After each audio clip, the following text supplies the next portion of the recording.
Kumusta ulit dyan mga ka-rhythm dyan? At ito, may gagawin na naman akong reaction sa ating paboritong bandang France Rhythm. At ang kakantahin nila ay ang kanta ni Corita na Oras Na. At mukhang si Chen ang kakanta. Okay, pakinggan na natin.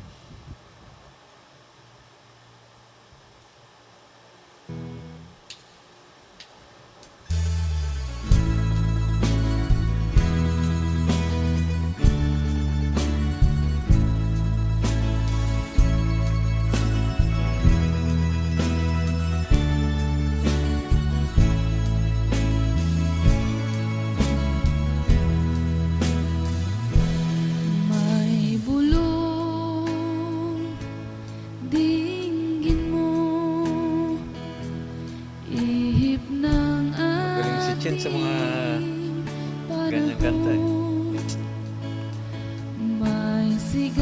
Scene, ganyan. Carpenters.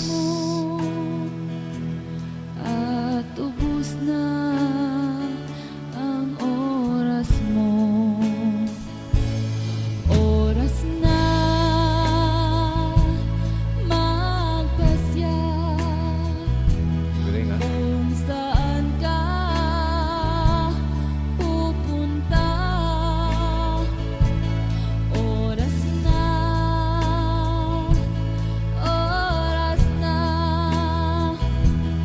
mag-iba ka ng landas.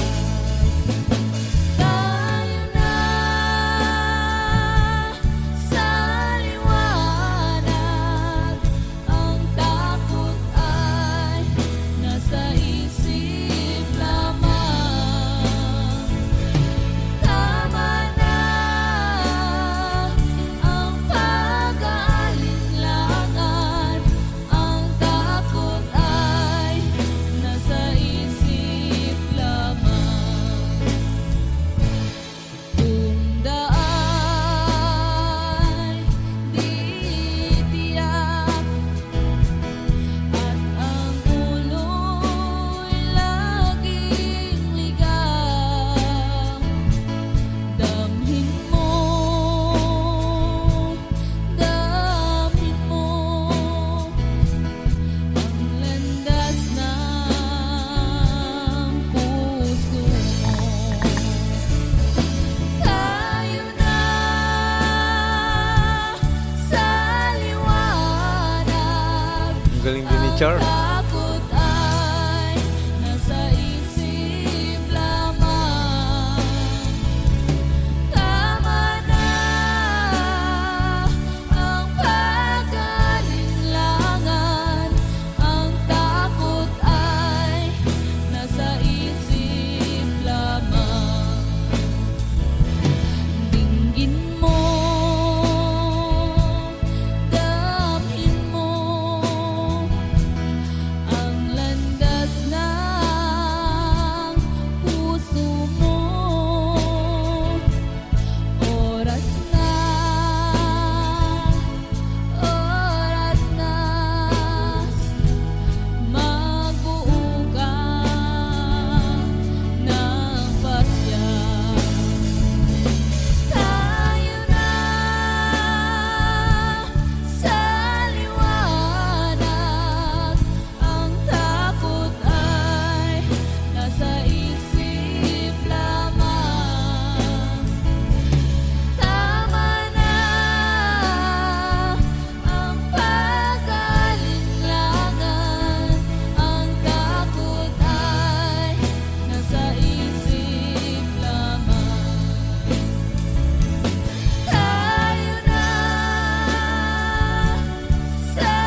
Galing.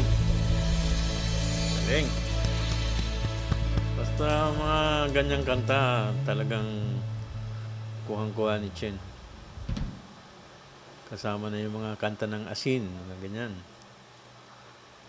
Tama. Please pray for Corita. For Corita. Kasi si Corita kasi na-stroke. Tapos yung napanood ko kay Julius Babaw, yung ni Julius Babaw, dun sa kung saan siya nakahiga, na-stroke. Pero mga unang balita sa YouTube noon na si Corita nasunugan, walang naisalbang gamit.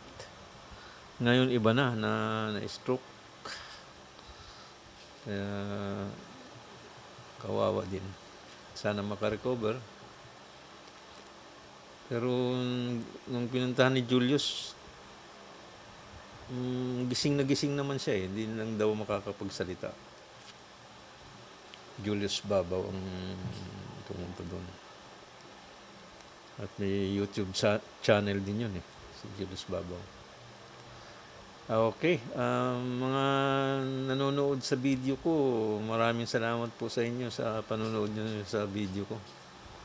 Tsaka yung mga hindi pa nakapag-subscribe, subscribe na lang kayo. Thank you po. Hanggang sa susunod muli. Kita-kits tayo. Bye-bye muna ngayon.